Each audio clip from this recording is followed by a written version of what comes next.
오늘 예배는 세례와 성만찬이 함께 드려지는 성례전 예배입니다.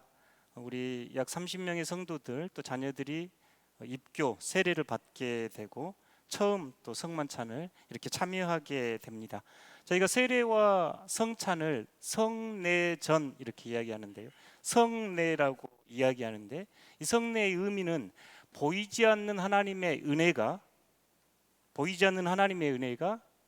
세례와 성찬에 보이는 방식으로 전달되는 예식입니다.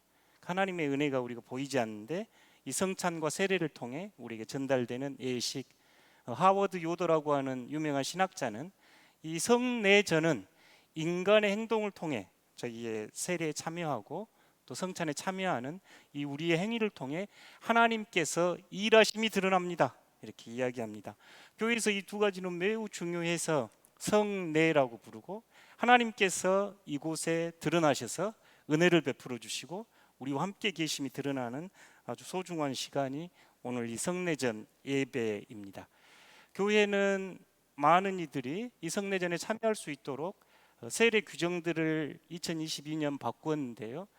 그 전에는 2살까지 받았던 유아 세례가 이제는 6세까지, 그리고 7세부터 12세 저희 초등학교 다니는 자녀들에게는 아동 세례를, 그리고 그 전에는 15살이었는데 지금은 이제 13세가 되면 입교를 하게 됩니다. 그래서 오늘 입교를 15명이 하게 되겠네요. 그리고 이제 장년들은 그 전처럼 이렇게 세례를 받게 됩니다. 세례를 받으면 예배에서 세례를 받기 전과 가장 큰 차이는 성찬에 참여할 수 있습니다. 그러니까 교회에서 세례받은 분들에게 성찬을 참여하게 하지요.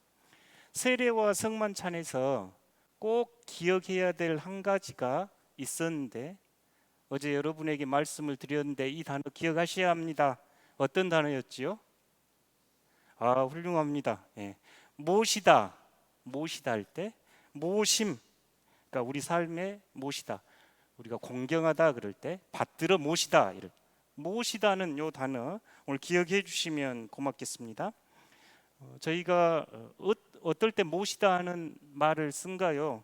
그러니까 귀한 사람이 가까이 왔을 때, 우리가 시중을 들거나 함께 살 때, 예를 들어 부모님을 모시고 삽니다 이럴 때 모시는 거죠. 또 외부에서 귀한 손님들이 왔을 때 손님을 잘 모십니다 이럴 때도 모시다 쓰죠. 또 사회생활이나 일반 생활을 할 때 앞으로 제가 형님으로 모시겠습니다 이러죠. 자기보다 위에 두고 모신다 이런 표현도 하지요. 초청하는 글도 모시는 글, 그래서 어떤 존귀한 대상, 아주 거룩하고 값어치 있는 대상을 사람 마음이 됐든 상석이 됐건 어떤 위치에 받들어 모시는 걸 우리가 모시다. 그러니까 오늘 저희 장년들도 우리 자녀들도 이 모시다 하는 단어를 기억하면 좋겠습니다. 시편 16편 8절 말씀 함께 읽겠습니다. 내가 여호와를 항상 내 앞에 모심이여 그가 나의 오른쪽에 계심으로 내가 흔들리지 아니하리로다. 아멘. 이 말씀의 축복이 여러분에게 임하기를 바랍니다. 내가 항상 여호와를 내 앞에 또 내 안에 모셨습니다. 내가 항상 여호와를 모시니 그분은 나의 오른편에서 나의 힘이 되셔서 내가 흔들리지 않도록 돌봐주시고 지켜주시는 분입니다.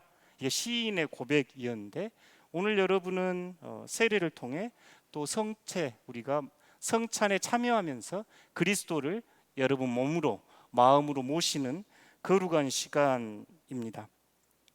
사실 저희가 모셔야 할 걸 잘 모시고 모시지 않아야 할 걸 모시지 않아야 하는데 이게 뒤바뀌면 문제가 되지요. 여러분 가슴에, 여러분 삶에 가장 모시고 있는 게 뭔가요? 시간 많이 쓰고 돈 많이 쓰고 영향 많이 받고 기분 많이 영향받은 게 모시고 사는 겁니다. 자신이 무엇을 가장 모시는지, 특별히 오늘 이 시간 예수님을 내 가슴에 모시고 살고 있는지 진지하게 묻는 시간이 되면 참 좋겠습니다. 저희 세례 교육을 받을 때 10계명 교육을 하면서 5번째 교육이 계명이 여러분도 잘 아시는 내 어버이를 공경하라인데, 공경하다 뜻이 받들어 모시다입니다.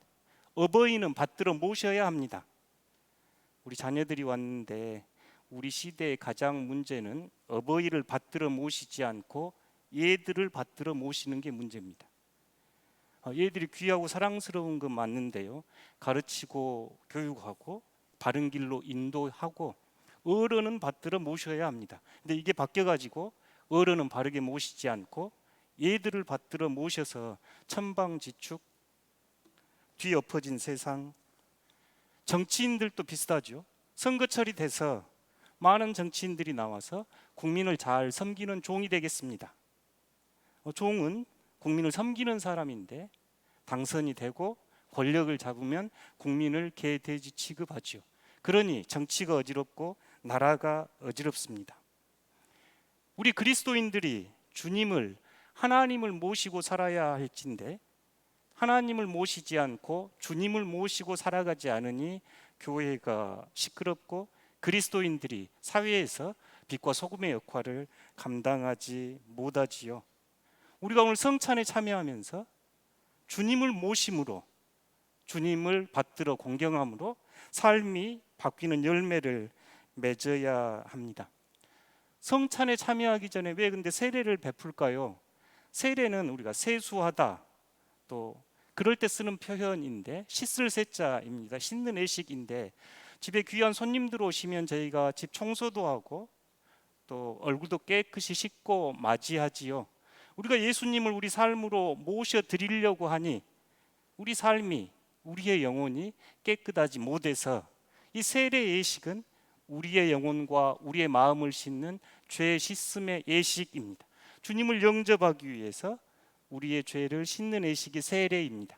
깨끗이 씻은 후 우리의 상태가 하나님의 사랑받는 자, 하나님이 기뻐하는 자로 주님을 모셔드리는 예식이 세례 예식이네요. 그래서 세례가 끝나고 처음 이렇게 성찬에 참여하게 됩니다. 그러면 우리가 누군가를 모셔드린다면 그분이 누군지를 잘 알아야 되겠죠. 내가 모시고 살아야 하는데 그 사람이 누군지 몰라. 그러면 불행하겠지요. 성경은 우리가 모시고 살아야 할 그분이 누구인지에 대한 증언입니다. 특별히 복음서는 우리가 모시고 살 예수님 이야기입니다. 예수님이 어떤 분인지, 우리가 모시게 될 예수님이 누구인지를 복음서는 전편에서 펼쳐 보이는데 오늘 저희가 읽은 요한복음 3장 31절에서 36절은 1장부터 3장까지 전체의 요약인데 이 전체 요약 안에는 우리가 모시는 예수님이 누구입니다 하고 다시 한번 우리에게 상기시키는 말씀입니다. 31절 다 같이 읽어보겠습니다. 위로부터 오시는 이인 만물 위에 계시고 땅에서 난 이는 땅에 속한 것을 말하느니라. 하늘로부터 오시는 이는 만물 위에 계시나니 하나님이 보내시는 하나님의 말씀을 하나니 이는 하나님이 성령을 한량없이 주심이라. 아멘.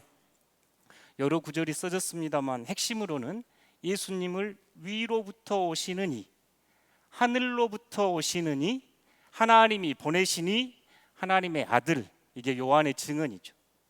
이 하늘 위, 이 부분은 그냥 땅과 하늘 이런 물리적인 차원이 아니라 하나님께서 보내신 분, 하나님으로부터 거룩하신 분이 보내신 하나님의 아들, 이런 의미가 담겨 있습니다.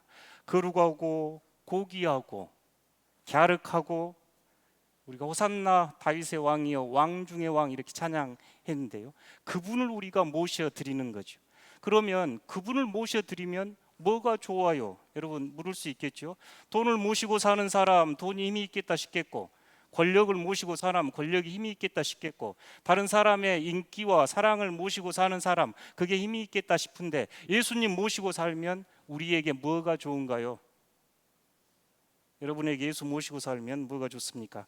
여러 가지 이야기할 수 있겠는데 율리히 셰퍼라고 하는 캐나다의 시인, 또 사진을 찍는 분, 작가 시가 내가 그대를 사랑하는 까닭은, 시 인용해 볼까 합니다. 내가 그대를 사랑하는 까닭은, 그대에 제가 예수를 넣어보면 내가 예수를 모시는 까닭은, 이렇게 읽을 수 있겠습니다. 내가 나 그대를 사랑하는 까닭은 아무도 그대가 준 만큼의 자유를 내게 준 사람이 없었기 때문입니다. 나 그대를 사랑하는 까닭은 그대 앞에 서면 있는 그대로의 내가 될 수 있는 까닭입니다. 나 그대를 사랑하는 까닭은 그대 아닌 누구에게서도 그토록 나 자신을 깊이 발견할 수 없기 때문입니다. 사랑을 해본 사람은 이게 전달이 되겠다 싶은데 여러분 되시지요?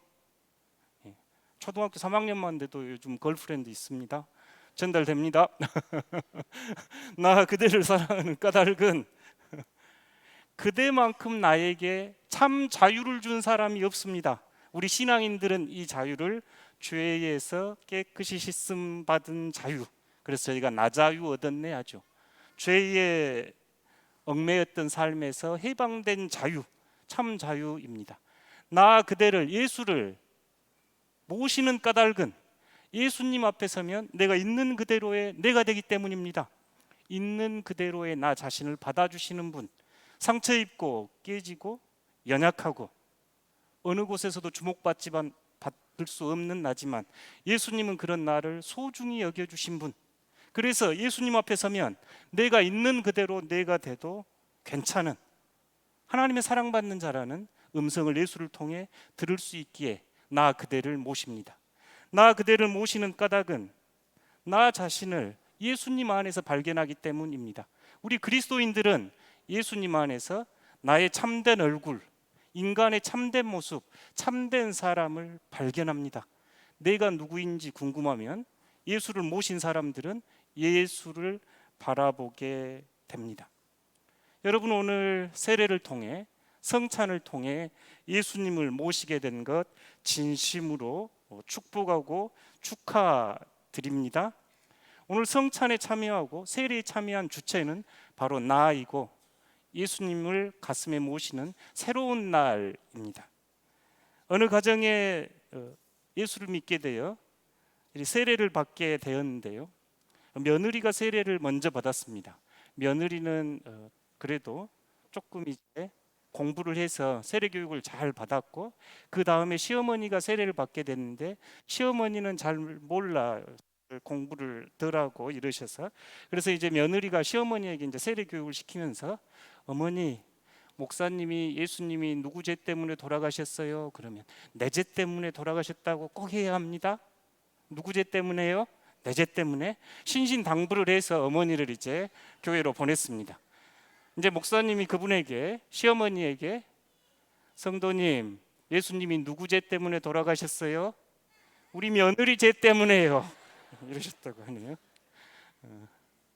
우스갯소리로 합니다만, 저희가 세례를 참여하고 성찬에 참여하는 것, 내가 예수 우리 중심에 모시고 예수님과 더불어 사는 삶입니다.